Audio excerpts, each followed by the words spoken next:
शुभ सकाळ मंडळी. तर बघू शकता आता पुन्हा एकदा आपलं मस्त सकाळ सकाळ लवकरच आपला टिफिन तयार झालेला आहे. तुम्हाला दाखवते मी लवकरच आहे बघा. 4 वाजता उठून मस्त चपाती वगैरे बनवलेली आहे यांच्यासाठी, कारण की आज यांची पुन्हा एकदा रनिंग आहे. आज पण काल पण होती तर आज पण आहे त्याला.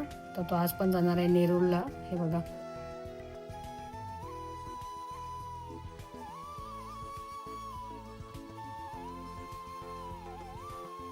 इकडे बघू शकताय माझं सकाळ लवकरच टिफिन रेडी झाला आहे. यांच्यासाठी माझ्या मस्त इकडे दिली मी पाण्याची बॉटल. इथे आहे चपाती, इथे आहे सलाड, इथे आहे मस्त अंडा बुर्जी, इथे स्नॅक्समध्ये बिस्किट्स दिलं आहे आणि फ्रुट्समध्ये 2 ॲपल, बनाना आणि आता तो दूध वगैरे पिऊन जाणार आहे मंडळी. तर दूध पहिला मी थंड करते माझ्या अंशूला. आणि इथे सर्व रेडी आहे माझ्या अंशूचं जेवण. म्हणजेच तो जाणार आहे नेरूळला. ॲथलेटिक्समध्ये भाग घेतले त्यांनी. तर तो काल पण होती त्याची आणि आज सेकंड टाइम त्याला पुन्हा एकदा जायचं आहे. तर हे बघा अंशूचा आजचा टिफिन.